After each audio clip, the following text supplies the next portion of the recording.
Hello everyone, thank you for joining me today. This is Taliesin McKnight, and today I would like to talk about the triangle as a symbol in Western Esotericism and mysticism. Okay, this is an important symbol which is tied to the number 3. And today I will be talking a little bit about alchemy. I'll be talking about Hermeticism, the Qabalah, and we'll also be getting into Pythagoreanism, which is a philosophy based upon numbers, which derives from the 6th century philosopher Pythagoras, who was a Greek philosopher. The number 3 in the triad. This is extremely important to understand if you want to understand the tarot, Qabalah, astrology, alchemy. This forms the Western mystery tradition. It is a collection of ancient knowledge which is passed down through the Middle Ages, largely developed in the Middle Ages too, continued to develop through the Renaissance to today. And now many people are joining the Golden Dawn, studying Rosicrucianism, learning about Qabalah, alchemy, all of these different things. And so understanding the triangle and the symbolism of the number 3 is very important. Okay, now the number 1 has to do with undifferentiated unity. It is unstructured wholeness. The 1, a lot of times you hear people talk about cosmic oneness. We're all one, okay? The monad, which is the number 1, represents unity. There are no differences within this unity, okay? Or you could say Ein Sof, which is the ground of being. Now, Pythagoras represented the number 1 by a point. Okay? A point. And this also, he represented it by a circle around the point. Okay? So this is the Pythagorean monad. Again, Pythagoras was a Greek philosopher from the 6th century BCE. So this is a symbol of the 1, unity. Also, it's the sun, it's the eye, which he saw Apollo as a symbol of this unity. Now, the 1 is actually sexless. So not only is it symbolized by Apollo in Greek mythology, but also by Vesta, who is the goddess of the hearth in Greek mythology, because that was the center of the home, was the hearth. So there are no, it's genderless. There are no differences. There is no contrast. It is called stability because it is changeless. Okay? So in this undifferentiated unity, this unstructured wholeness, this is the source. This is the ground of being. All things draw from it and come from it. And all things return back to the 1. Okay? So on the back of the dollar bill, it says e pluribus unum, from many one. So this refers to this oneness which all things come from. Okay? So anyways, so you have this unity principle, undifferentiated wholeness, unstructured unity. There is no different colors. There are no differences in the number 1, okay? 1 divided by 1 is still 1. 1 times 1 is still 1. How does 1 react to other numbers? 7 times 1 is 7. 1 times 7 is 1. So 1 represents unity. It's the true ground of all things, and all things spring from it. Okay? So that is the number 1, and it is seen as the primal state and the source into which we return. And this is represented, some people believe, in different mythologies. For example, in Genesis, the earth was formless and void, and darkness was upon the face of the deep. It refers to this primal unity. Now, from the 1 comes the number 2. Now, the number 2 in Pythagoreanism is called audacity, because it dares to separate itself from the 1. This is sometimes seen as a symbol of ignorance. Now, why is it a symbol of ignorance? It's seen as a symbol of ignorance because it's losing touch with oneness. Cosmic oneness is lost. 2 represents contrast, differences. Now you have change, hot and cold. Now you have growth and decay. So now you have male and female, hot and cold, growth and decay. You have the past and the future. You have time, space. So the introduction of 2 represents the beginning of separateness, otherness. Notice that when a child is still in the womb of the mother, okay, the woman is carrying the child, it still has this unity when it's mother. When it's born, then it develops this differentiation. So we are differentiated from the unity. This is the beginning of the consciousness of the difference between the subject and the object. This begins the ego. This differentiation is the ego, the individual coming from this unity and seeing itself as separate, other. And this is the introduction of the concept of us being separate from each other. Now, this is represented by the line, okay? But also, this creates a symbol called the Vesica Pisces. So in Pythagoreanism, 2 circles represents the number 2, the duad.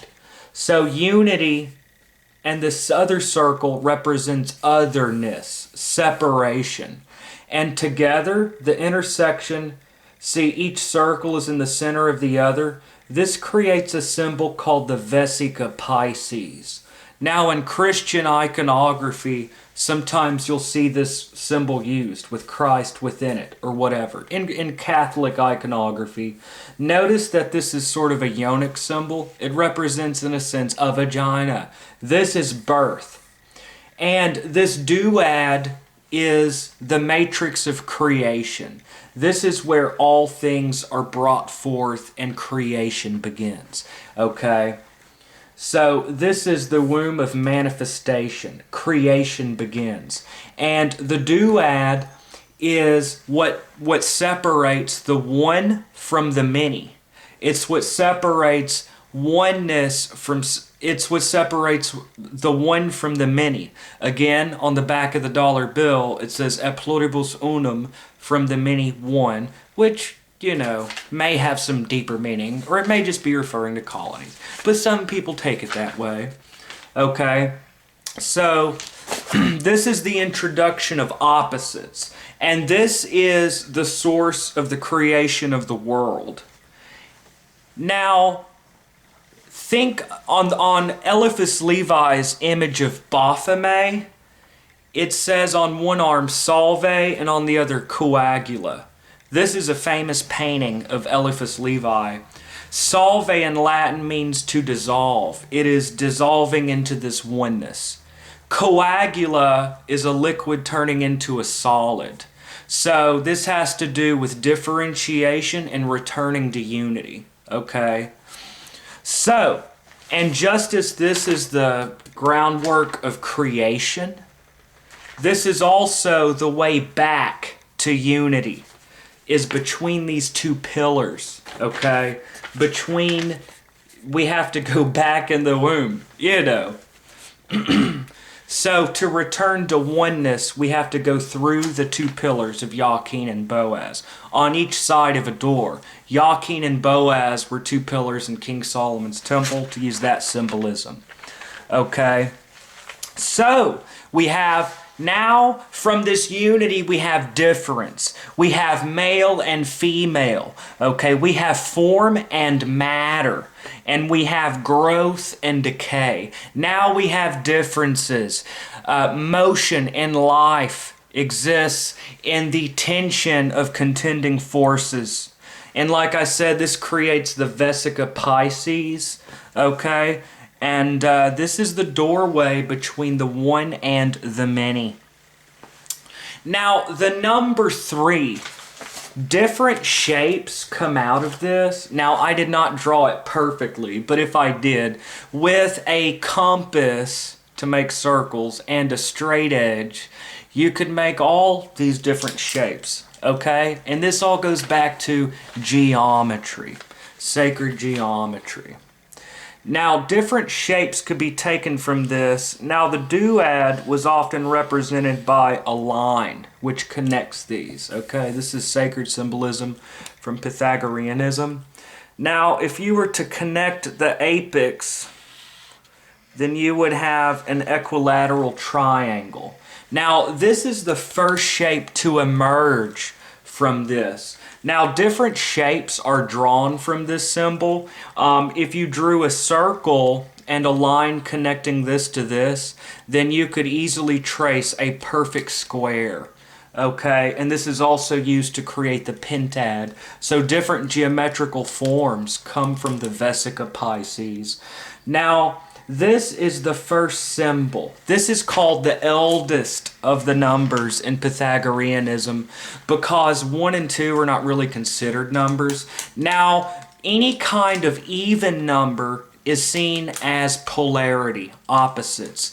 An odd number is adding the monad, unity, to it. So the number 3 is the reconciliation of opposites. It is the union of opposites. Now, do we see this in nature? Male and female come together to create a child. Okay? So we see that the union of masculine and feminine creates a child. Okay? We have the earth receiving the light of the sun, and the union of the earth and sun creates life. The ancients noticed, of course, they had planting and harvest, that the interaction between the earth and sun created crops, life, okay, things like that. So the triad is a symbol of unity and reconciliation of opposing forces. Again, in the Qabalah, these are represented by the 3 mother letters, which are Aleph, Mem, and Shin. Shin is the active principle. Mem is the passive principle, and Aleph is the reconciler between the two. So in the Qabalah, Mem and Shin, these are like yin and yang, all opposites, male and female, hot and cold, growth and decay, life and death, light and darkness, expansion and contraction. These are represented in the Qabalah by Mem and Shin. Okay? So Aleph is the reconciler between these two forces. Okay? You have a Vav with a Yud on each side. In alchemy, these... Oh, and in the Qabalah, you have 3 pillars. You have Jachin and Boaz. You have Jachin and Boaz. You have the pillar of mercy and the pillar of severity and the middle pillar. Okay, and notice the Tree of Life has a bunch of different triads or triangles. For example, Gevurah and Chesed, justice and mercy, Gevurah and Chesed are reconciled in Tiferet. And on the Tree of Life, these make a triangle. Just like Keter reconciles Chokmah and Binah and makes a triangle. So the Tree of Life shows 3 pillars and different triads uniting opposites. Now in alchemy, you have salt, sulfur, and mercury. And these are done in different ways, y'all. For example, sulfur is the active, fiery principle. okay? Often represented by a lion, okay? Now, Mercury is the passive principle, often represented by a virgin, Mercury, because Virgo is the zodiac sign, it's ruled by Mercury, okay? And salt is what, see, alchemical Mercury attracts alchemical salt, opposites, which are united by the alchemical salt, which is used to create the living gold, the philosopher's stone, in Rosicrucianism. Okay, which you notice the Strength Tarot card shows a maiden, a young woman wrestling with a lion. Is this a deeper symbol? The maiden could be Virgo, ruled by Mercury, Mercury and sulfur, okay, opposites in alchemy. The maiden and the lion. So in the Strength Tarot card, you could see the interaction of the two opposite alchemical principles, which represent yin and yang. Now, different people ascribe the three principles different ways. Some say that that sulfur and mercury are opposites reconciled by salt. Some say that salt and sulfur are reconciled by mercury because mercury is the reconciler of opposites. So anyways, so the virgin or the maiden, Virgo, ruled by Mercury, interacting with the lion on the strength card could be seen as salt and sulfur and mercury, and the union of sulfur and mercury with the alchemical salt creates the living gold or philosopher's stone in alchemy. Okay, now this is also the microcosm, which is man, and the macrocosm, which is nature. Okay, now certain affinities between man and the universe, it's believed. Certain affinities between the macro and microcosms means that we react to nature, but also nature reacts to us. Now, aligning with nature creates wholeness, and this harmony between the macrocosm and microcosm is the great work. This wholeness, the triangle, is a symbol of enlightenment. It is about reconciling opposites. It is about bringing repressed aspects of the psyche to the surface to create wholeness, to speak from a Jungian perspective. Repressed aspects of the psyche, which include our inner feminine, inner masculine, our shadow, repressed memories, all the parts of our psyche that is repressed, is reintegrated into the conscious self in Jungian psychological terms, which looks a lot like alchemy. The great work was always symbolized by a male-female figure in alchemy, which was ancient chemistry. So, this is the creation of the philosopher's stone, the male-female figure. This is the chemical wedding, the chemical wedding. This is the chemical wedding of Christian Rosenkreuz, which a rose cross could be seen as the cross is a symbol of the body, the rose a symbol of the soul, and the evolution of the soul on the cross or the body. The soul imprisoned or nailed to the body. You could take it that way in Rosicrucianism. Rosicrucianism is a philosophical ideas that came from the Renaissance, and today you have different Rosicrucian orders which used a lot of alchemy in their symbolism. Okay, this is a German form of mysticism from the 1600s, early 1600s. The Rosicrucian, of course, the cross is a symbol of the finite, the 4 points of the compass, okay?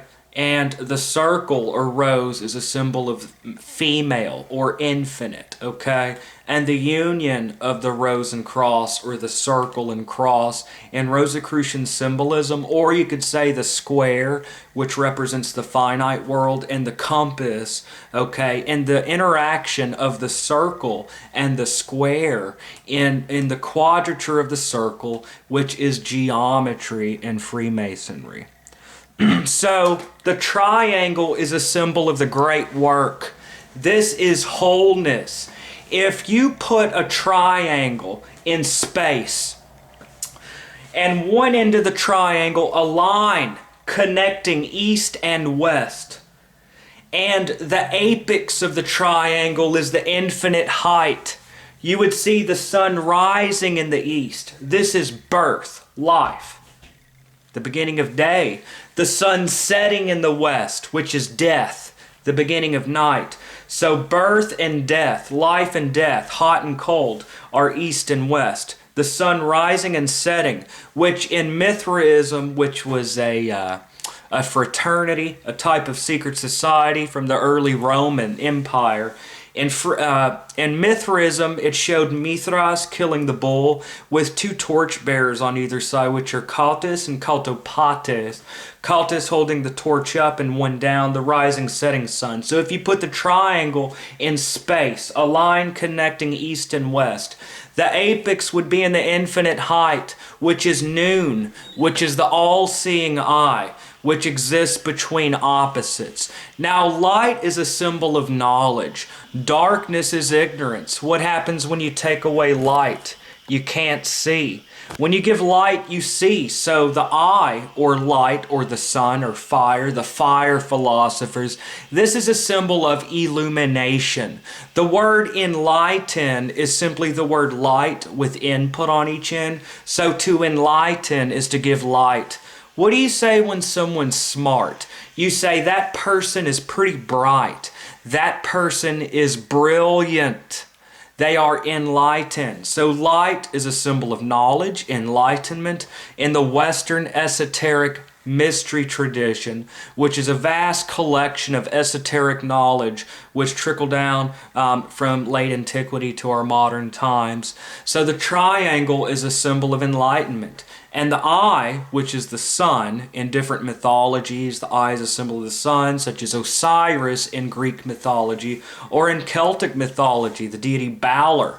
So in different mythologies, you see this. Now, I'm not saying this is the truth or not. I'm saying that this is the esoteric symbolism. And this has to do with the two pillars of Jachin and Boaz, two opposites, two pillars of Shu, two opposite sides of the gates. Okay, these are two serpents on the caduceus, which is a symbol in Greek mythology. These are the two opposing pillars on the Kabbalistic tree of life. And if you add up the sephirot on the middle pillar, it equals 26, which is tetragrammaton. Okay? Now, a family, the sacred family, father, mother, and child. Okay? Father, mother, and child. You have emission, reception, and reciprocity.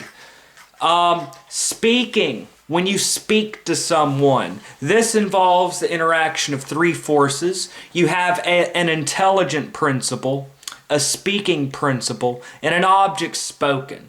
There is a much deeper mystery here found within Gnostic and Hermetic ideas of a mind, the word, and the word spoken. This has deeper meaning in Greek philosophy and Hermeticism and Gnostic teachings, which were going around in the Mediterranean around 2,000 years ago. So anyways, in the cycle of life, we exist in the womb, oneness, the monad, and then we're born. Then we have differentiation. We develop as individuals. And then when we're adults and we get married, we reunite. So this is from oneness, opposites, and then reunion, which is opposites and then reunion, the triangle in esoteric symbolism. Okay? It is separation from the monad, from everything being the same and one, into opposites, polarity. And then the reunion to create a third point. Okay? Or you could put this into the life cycle, which is very central to the Wiccan religion. In the Wiccan religion, you have maiden, mother, and crone. Of course, the maiden is the crescent moon, which is the process of growth. It is creation. The mother is the full moon, and the crone is the waning moon. Now, the waxing and waning moons within the Wiccan religion represent growth and decay. Okay, creation and destruction. maidenhood, a young girl, and then the old woman. So, and these are the forces of expansion and contraction, growth and decay, because in youth we're growing, in old age we're decaying. Okay? Now, when you're born, or also in the Wiccan religion, different pagan systems, the sun is born at the winter solstice, goes through youth and spring. At the summer, the sun is seen as mature, and in the autumn grows old and dies. And this is rebirth seen in the cycle of the sun, the moon, in a different form in Wicca, and in some forms of neo-paganism.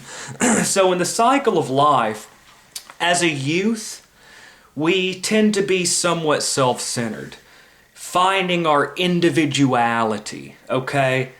You could see this as the duad, or you could say this is the monad, I'm me. Now, when you get with a wife or a husband or whatever, that's union of opposites, that's the duad, and you create a child. Now it's about self-sacrifice. Now it's about sacrificing, okay? So this could be seen as the duad.